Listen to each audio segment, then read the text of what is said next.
Hello students, कल हमने जो हमारा टॉपिक चल रहा था वो था मैक्सिमा और मिनिमा। और मैक्सिमा और मिनिमा में हमने कल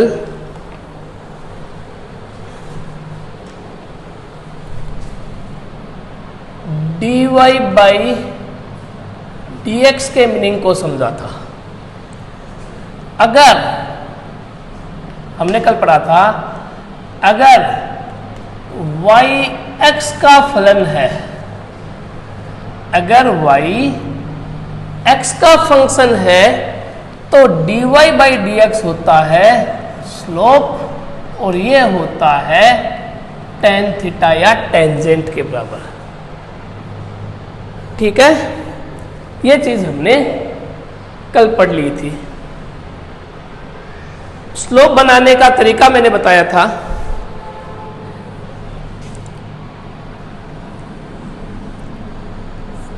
जैसे मान लीजिए ये कोई ग्राफ आया,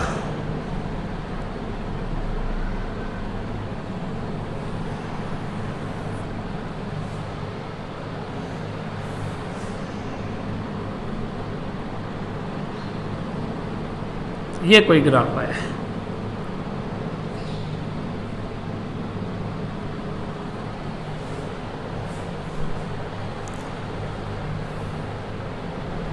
हमें पूछा गया है इस पॉइंट पर स्लोप, पॉइंट 1 पे स्लोप। तो हम क्या करेंगे, इस पॉइंट 1 पर हम एक टेंजेंट बनाएंगे।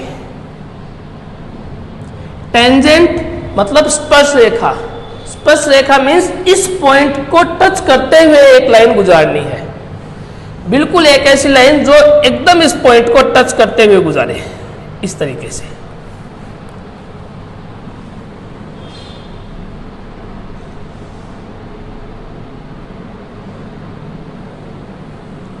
ये बनाया लाइन। इस पॉइंट 1 पर ये जो टेंजेंट बना है, ये टेंजेंट इस पॉइंट 1 का स्लोप कहलाएगा। इसने एंगल बनाया है यहां पर थीटा 1। ये जो टेंजेंट बन के आई है, ये जो लाइन मैंने अभी बनाई है, ये लाइन ही इस पॉइंट पर टेंजेंट है, इस पोजीशन 1 पर टेंजेंट है, और यही इसका क्या कहलाएगा, स्लोप कहलाएगा। अब अगला देखिए, मेरे से पूछा गया कि इस पॉइंट पर टेंजेंट ड्रॉ कीजिए। सॉरी, इस पॉइंट पे नहीं, हम लेते हैं इस पॉइंट पे, बिल्कुल एकदम इसके पास। ये पोजीशन है 2। इस पोजीशन 2 पर टेंजेंट बनाइए।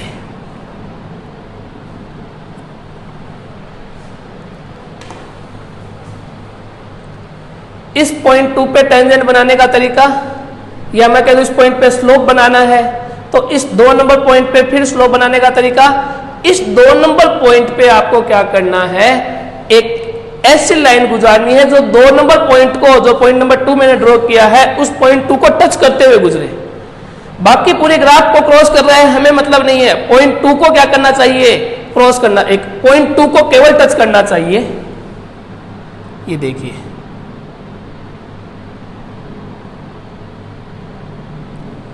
ये पॉइंट 2 को बिल्कुल टच करते हुए जा रहा है। ठीक है, सही नहीं बनाया, 1 मिनट रुक जाइए। पॉइंट 2 की लोकेशन दूसरी बन गई है, थोड़ा सा सही तरीके से इसको ड्रॉ कर देते हैं।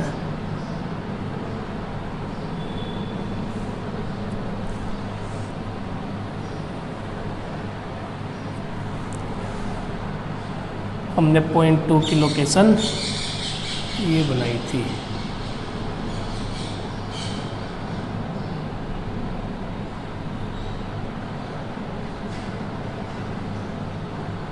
ये बना दी।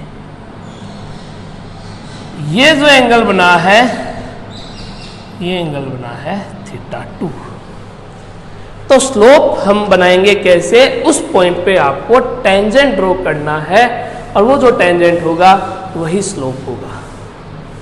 ठीक है, स्लोप सीखने के बाद आगे की चीज हम सीखते हैं कि स्लोप किस तरीके से इंक्रीज होता है और कैसे डिक्रीज होता है।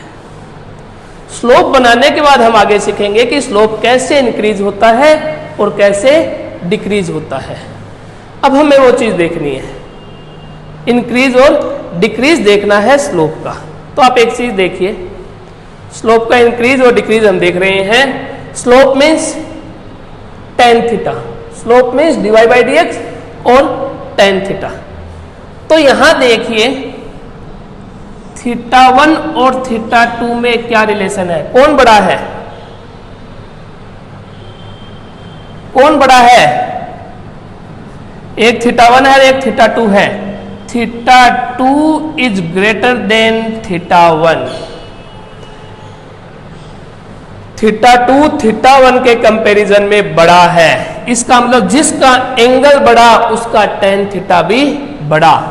तो ये बन गया tan θ2 is greater than tan θ1। tan θ2 means, ऊपर लिख रहा हूं मैं, यहां पर देखिए, यहां साइड में लिख रहा हूं, यहां बन के आ गया tan θ2 is greater than tan θ1। इसका मतलब क्या हुआ? इसका मतलब हुआ स्लोप 2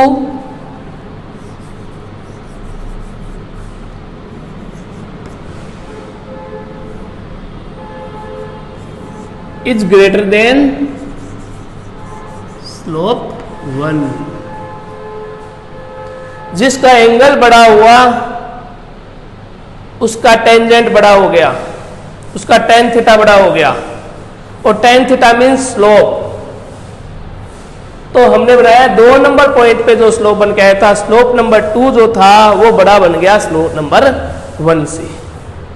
ठीक है, अब आगे की पोजीशन देखिए आप,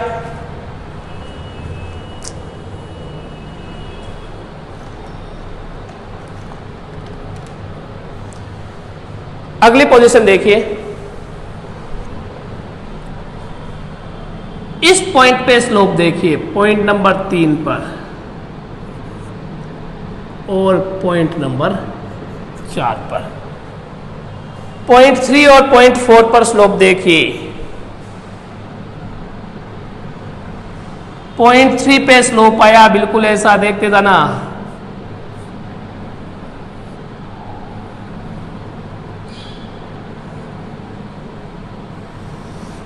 ये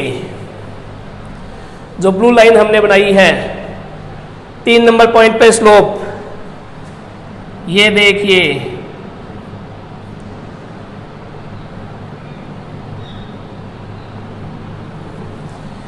ग्रीन वाली जो लाइन बन रही है वो 4 नंबर पे, ये स्लोप 3 और ये स्लोप 4। ठीक है, ये स्लोप 3 और ये स्लोप 4। कौन बड़ा है?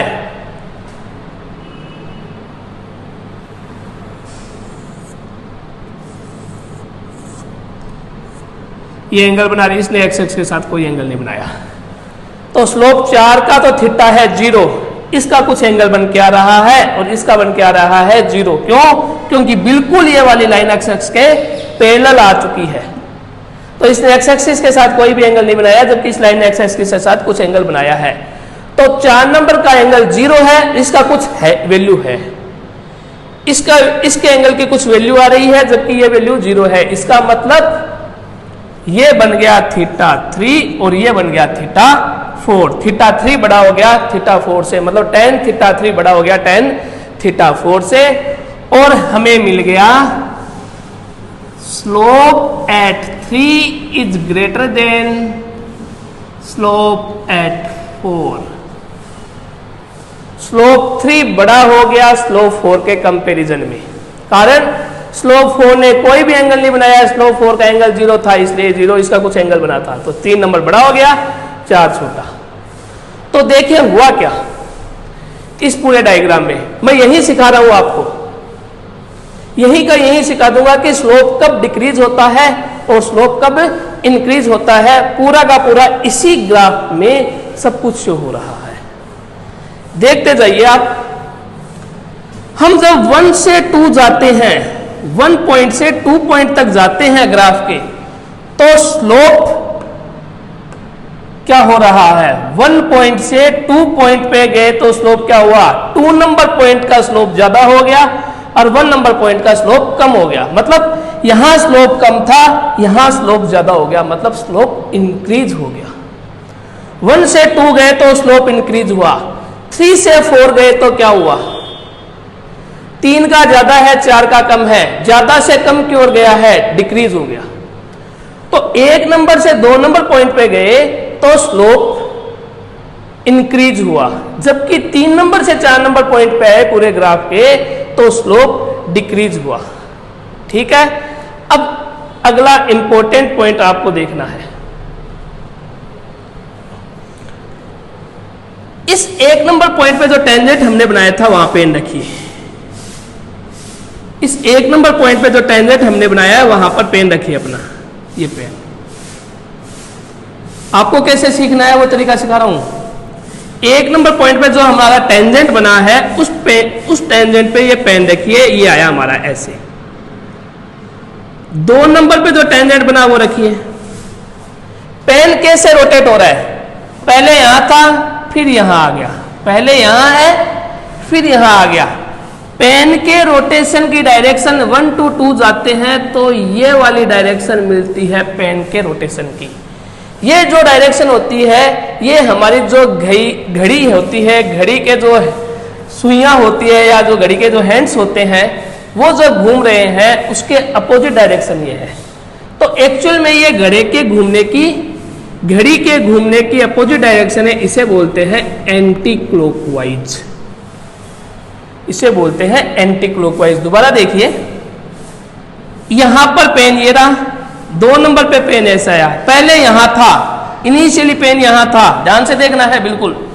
इनिशियली पेन यहां था, फिर पेन आ गया, ये आया यहां पर, तो नीचे से ऊपर जा रहा है एंटी, ये यहां था, यहां से ये एंटी क्लॉकवाइज चल रहा है।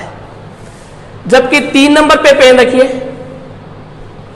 ये रहा, और 4 पे रखिए, पहले पेन यहां था फिर पेन आ गया ऐसे।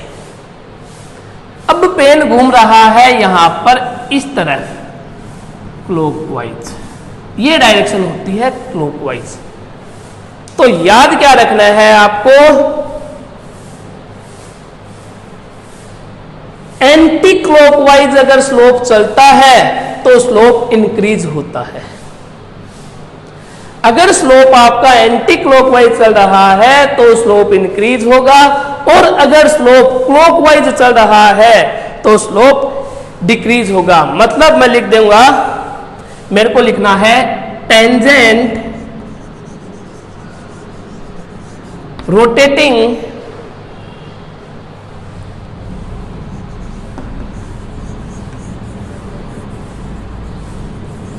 if tangent is rotating anti-clockwise, then if tangent is rotating anti-clockwise, then slope is increasing.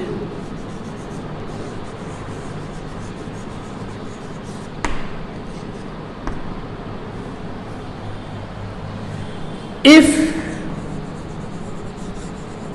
tangent is rotating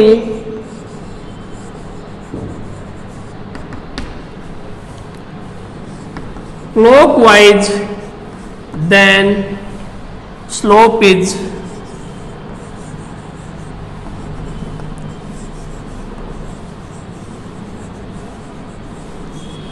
decreasing. अगर टेंजेंट एंटी क्लॉकवाइज चल रहा है तो स्लोप इंक्रीज हो रहा है, अगर टेंजेंट क्लॉकवाइज चल रहा है तो स्लोप डिक्रीज हो रहा है। बार बार आपको एंगल वगैरह देखने की आवश्यकता नहीं है, यह कंसेप्ट याद रखिए, इसे नोट भी कर लेना।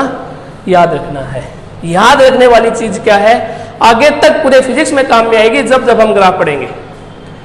टेंजेंट अगर एंटी क्लॉकवाइज चलता है तो स्लोप इंक्रीज होता है, टेंजेंट यदि क्लॉकवाइज चलता है तो स्लोप डिक्रीज होता है। टेंजेंट बनाने का तरीका क्या, बार बार आपको बना के नहीं देखना है, जिस पॉइंट पे आपको टेंजेंट देखना है उस पॉइंट पर टच करते हुए पेन रखिए, क्रॉस नहीं करना चाहिए ग्राफ को उस पॉइंट पर, ठीक है।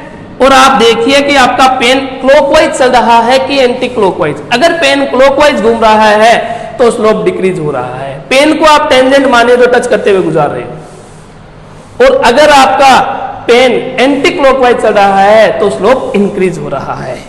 याद रखने का सिंपल तरीका देखिए, हमने हमारे हाथ को इस डायरेक्शन में रखा, बॉडी के साथ ये एंगल बना, ठीक है। घड़ी के घूमने की दिशा है ये वाली, घड़ी के घूमने की दिशा है ये वाली, ऊपर से नीचे की ओर।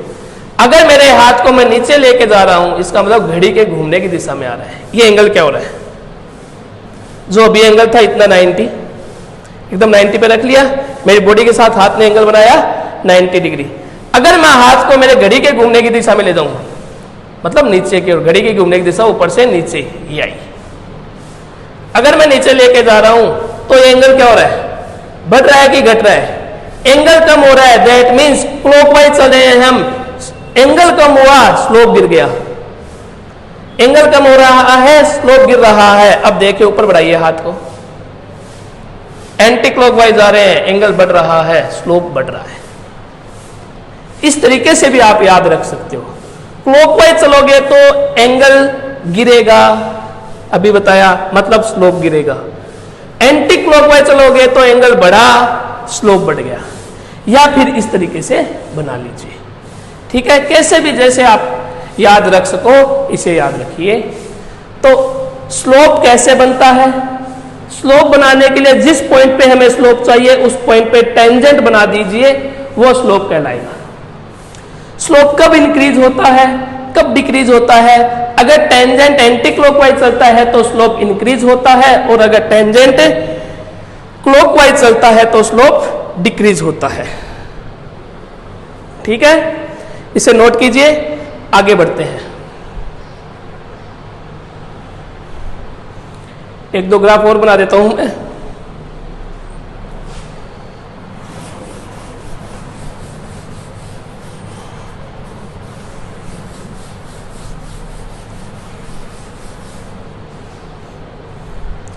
थोड़ी सी प्रैक्टिस के लिए एक दो ग्राफ और बनाए हैं।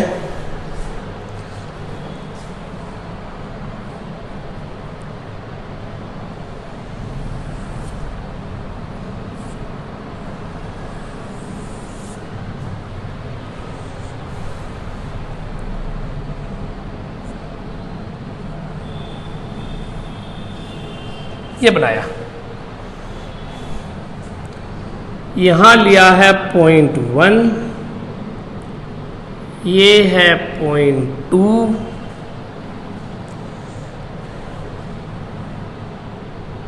0.3, 0.4, ये 4 पॉइंट बनाए हैं।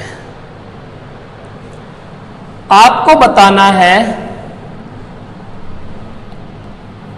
1 पॉइंट से अगर हम 2 पॉइंट की ओर जाते हैं,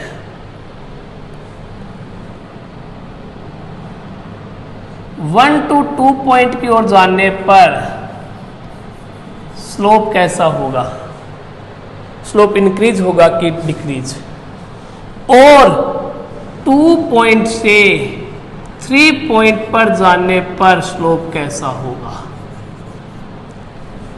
अगर हम 1 पॉइंट से 2 पॉइंट पे जाते हैं तो स्लोप इंक्रीज हो रहा है कि डिक्रीज हो रहा है, और अगर हम 2 से 3 पे जा रहे हैं तो स्लोप क्या हो रहा है।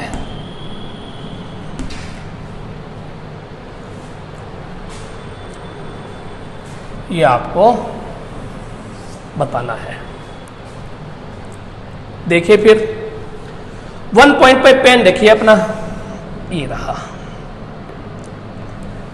मतलब 1 पॉइंट पे टेंजेंट जो आ रहा है वो ये आ रहा है, ये रहा 2 पे ये आ रहा है। ठीक है, ये पेन अभी यहां है, अब पेन यहां आ गया। कैसे घूम रहा है मेरा पेन? क्लॉकवाइज के एंटी क्लॉकवाइज, पहले यहां था फिर यहां आ गया, पहले ये पोजीशन थी अब ये पोजीशन हो गई। क्लॉकवाइज के एंटी क्लॉकवाइज पेन घूम रहा है, एरो बना दीजिए शुरुआत में समझने के लिए। ये क्या है? घूमने, घड़ी के घूमने की दिशा की, घड़ी के घूमने की अपोजिट डायरेक्शन, ये डायरेक्शन हो गई हमारी क्लॉकवाइज। ठीक है, ये यहां था अब यहां आ गया, पहले पेन ऐसा था अब पेन ऐसा हो गया। मेरा पेन रोटेट हो रहा है क्लॉकवाइज, मतलब टेंजेंट क्लॉकवाइज रोटेट हो रहा है। अगर टेंजेंट क्लॉकवाइज चलता है तो स्लोप डिक्रीज होगा कि इंक्रीज? देख लीजिए, clockwise decrease, slope is decreasing.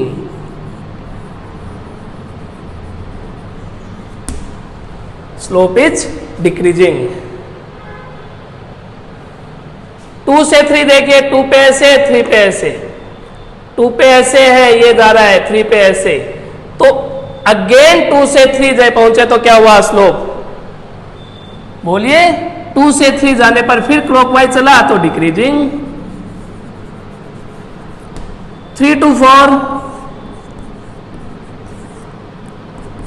Slope क्या हो रहा है? ये 3, ये डायरेक्शन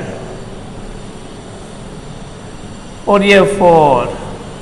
पहले पेन ये था फिर ये, कंटिन्यू क्लॉकवाइज ही घूमते जा रहा है। यहां था फिर ऐसे हुआ, फिर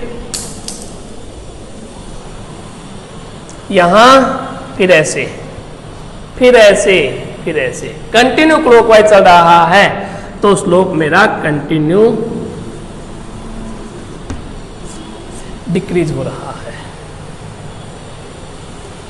ठीक है, अब एक इंपॉर्टेंट चीज और देखिए, हमने स्लोप को डिक्रीज और इंक्रीज के तरीके से भी सीखा है। प्रैक्टिस करोगे बार बार इनकी तो बहुत आसान है, समझ में आ जाएगा। बहुत इजी तरीका मैंने आपको बता दिया। जहां आपको टेंजेंट देखना है, स्लोप देखना है, वहां पर अपने पेन को रख दीजिए, बिल्कुल उस पॉइंट से टच कराते हुए वो टेंजेंट होगा और वो स्लोप कहलाएगा। ठीक है, अब देखते जाइए आपका पेन किधर घूम रहा है अलग अलग पॉइंट पे। अगर क्लॉकवाइज घूम रहा है तो स्लोप गिरेगा, अगर एंटी क्लॉकवाइज घूम रहा है तो स्लोप बढ़ेगा। ठीक है, क्लॉकवाइज घूमने पर स्लोप गिरेगा, एंटी क्लॉकवाइज घूमने पर स्लोप बढ़ेगा। अब देखिए एक और इंपॉर्टेंट चीज, 0.2 पर स्लोप है पॉजिटिव और 0.3 पर स्लोप है नेगेटिव। 0.2 पर स्लोप बनता है पॉजिटिव और 0.3 पर स्लोप बन के आता है नेगेटिव। कैसे? इस चीज को समझिए कि कब पॉजिटिव स्लोप आएगा और कब नेगेटिव स्लोप आएगा। ये था हमारा इधर टेंजेंट का डायरेक्शन, ये ऐसे आ रहा था, घूमने के डायरेक्शन में मैंने टेंजेंट को बनाया, ये आ गया इस तरीके से। अब देखिए, हमने 2 नंबर पॉइंट पे टेंजेंट पॉजिटिव बनाया है। ठीक है, 2 नंबर पॉइंट पे टेंजेंट पॉजिटिव बन के आया है। ये 2 नंबर पॉइंट, इस 2 नंबर पॉइंट पे टेंजेंट था ऐसे, ये देख लीजिए, इस 2 नंबर पॉइंट पे जो एरो बनाया था वो बिल्कुल ऐसा कैसा बना दिया। अब इस 2 नंबर पॉइंट पे बिल्कुल एक्स एक्स के पैरेलल एक लाइन और ले जाइए। इस 2 नंबर पॉइंट पे बिल्कुल एक्स एक्स के पैरेलल मैंने एक लाइन बना दी, ये बिल्कुल पैरेलल, ये बिल्कुल एक्स एक्स के पैरेलल ये लाइन बनाई, ये इस एक्स एक्स के पैरेलल ही लाइन है। तो ये जो एंगल आया, ये एंगल बन रहा है ऊपर की ओर बन रहा है। ठीक है, ये जो एंगल बन के आता है ये बन गया थीटा। ठीक है, अब देखिए 3 नंबर पॉइंट को, ये 2 नंबर पॉइंट को ड्रॉ किया है मैंने। अब आगे आप 3 नंबर पॉइंट को और देखिए, कि 3 नंबर पॉइंट क्या शो कर रहा है। यह था 3 नंबर पॉइंट। इस 3 नंबर पॉइंट पे बना एरो ये वाला, ठीक है। और इस 3 नंबर पॉइंट पर ही ये बना दीजिए बिल्कुल एक्स एक्स के पैरेलल लाइन। जैसे एक्स एक्स के पैरेलल लाइन 2 नंबर पे बनाई, वैसे ही एक्स एक्स के बिल्कुल पैरेलल लाइन आप लोग क्या कीजिए 3 नंबर पे बनाइए। अब बना एंगल एक्स एक्स और टेंजेंट, एक्स एक्स और टेंजेंट, एंगल बना ये, एंगल बना ये ऊपर की तरफ जा रहा है, हम बोलेंगे पॉजिटिव एंगल है, स्लोप बन गया पॉजिटिव। ये नीचे की ओर आ रहा है, स्लोप बन गया नेगेटिव। ऐसे हम ढूंढते हैं कि कब स्लोप पॉजिटिव होता है और कब स्लोप नेगेटिव होता है। इस तरीके से हम इसको कैच कर लेते हैं कि कहां पर स्लोप पॉजिटिव है और कहां पर नेगेटिव है। 4 नंबर पॉइंट पे देखिए, ये बन रहा है, ये आया, ये एंगल ऊपर की ओर आ रहा है कि नीचे की ओर आ रहा है, नेगेटिव। नीचे की तरफ बन रहा है, नेगेटिव बन गया, ऊपर बनता तो पॉजिटिव। तो इसलिए 2 नंबर पर स्लोप पॉजिटिव है, 3 नंबर पर नेगेटिव है, 4 पर भी नेगेटिव है। 1 पे देखिए, ये टेंजेंट की डायरेक्शन,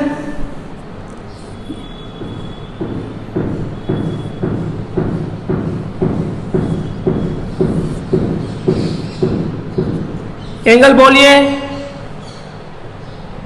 ऊपर की ओर पॉजिटिव स्लोप। एंगल थीटा नीचे बने तो नेगेटिव स्लोप, थीटा ऊपर बने तो पॉजिटिव स्लोप। तो इस तरीके से हमने देखा कि स्लोप, कैसे स्लोप बनाया जाता है, एज ए टेंजेंट बनाते हुए स्लोप बनाया जाता है, किस प्रकार से स्लोप इंक्रीज होता है, किस प्रकार से स्लोप डिक्रीज होता है, और कब स्लोप पॉजिटिव होता है और कब स्लोप नेगेटिव होता है। आगे बात समझ में? तो इंपॉर्टेंट मैटर करेगा। अभी मैं मैक्सिमा मिनिमा तक नहीं पहुंचा हूं, टॉपिक मेरा फिर मैक्सिमा मिनिमा ही है। अभी तक मैं मैक्सिमा मिनिमा तक नहीं पहुंचा हूं। मैंने अभी स्लोप के बारे में सारी जानकारियां दी है। स्लोप को बिल्कुल भी हल्के में नहीं लेना है।